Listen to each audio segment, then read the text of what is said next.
France দায়িত্ব নিয়েছে 2030 সালের মধ্যে নবী করিম সাল্লাল্লাহু আলাইহি ওয়াসাল্লামের যে বক্তব্য ভাষণ এটা আমাদের মাঝে ডেলিভারি দিবে। তাদের ভাষা হলো, আমরা যে কথাগুলো বলি, আমাদের যে এই কথাগুলো বলা হচ্ছে এটা নাকি বাতাসের মাধ্যমে ভেসে যায়। এবং তারা দায়িত্ব নিয়েছে, সেই কোম্পানির দাবি হলো বিদায় হজের সময় নবী করিম সাল্লাল্লাহু আলাইহি ওয়াসাল্লাম যে ভাষণগুলো দিয়েছিলেন এই ভাষণগুলো নাকি বাতাসের মাধ্যমে ভেসে রয়েছে।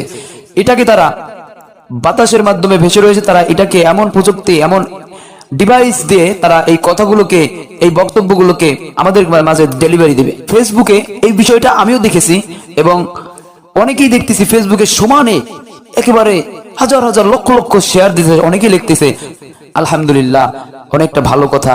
অনেকেই ভালো মন্তব্য করতেছে যে আমরা নবীজির ভাষণ শুনবো, নবীজির কথাগুলো আমরা শুনবো। আসলে আমাদের এই আবেগটা সামনে যে আমাদের জন্য ক্ষতিকর হয়ে যাবে এটা কিন্তু আমরা কেউ বুঝতেছি না, না বুঝে আমরা কিন্তু আলহামদুলিল্লাহ সুবহানাল্লাহ বলতেছি। ফ্রান্সের মতন একটি দেশ, যে দেশটিতে সব থেকে বেশি নবীজিকে ব্যঙ্গ করেছে, সব থেকে বেশি কটূক্তি করেছে যারা, তারাই কেন আবার এখন এরকম একটি আবিষ্কার করতেছে? তারা তো চাইলে মুসা আলাইহিস সালামের বয়ান বক্তব্যগুলোকে আমাদের মাঝে তুলে ধরতে পারতো, তারা সেটা তুলে নাই। ঈসা আলাইহিস সালামের বক্তব্য আমাদের মাঝে তুলে ধরতে পারতো, সেটা করে নাই। হারুন আলাইহিস সালামের বক্তব্যগুলো আমাদের মাঝে তুলে ধরতে চাইলেই পারতো, তারা সেটা করে নাই। তারা কেন আমাদের প্রিয় নবী হযরত মুহাম্মদ সাল্লাল্লাহু আলাইহি ওয়াসাল্লামের বয়ানগুলোকে, তার বক্তব্যগুলোকে আমাদের মাঝে তুলে ধরতে চায়? তার মানে এখানে কোনো না কোনো ষড়যন্ত্র আছে। আমাদের চোখ কান খোলা রাখতে হবে। আপনি যদি একদিন, 2 দিন, 3 দিন, বছর, শত শত বছর, হাজার হাজার বছর যদি আপনারা কথা বলতে থাকেন, এই কথাগুলোকে তারা অ্যানালাইসিস করে তারা তাদের ডিভাইসের মাধ্যমে এমন একটি আবিষ্কার করতেছে। একটু চিন্তা করেন, একটু মাথার ভিতরে খাটান, দেখেন দাজ্জালের যে ফিতনা, এটা কিন্তু সবথেকে বড় ফিতনা। দাজ্জালের ফিতনায় যে পড়ে যাবে সে কিন্তু শেষ হয়ে যাবে। আমরা অনেকে আলহামদুলিল্লাহ লিখতেছি, অনেকে আমরা প্রচুর শেয়ার করতেছি আলহামদুলিল্লাহ, নবীজির কণ্ঠ আমরা সরাসরি শুনবো, আরে আবেগে আমরা একেবারে শেষ হয়ে যাচ্ছি।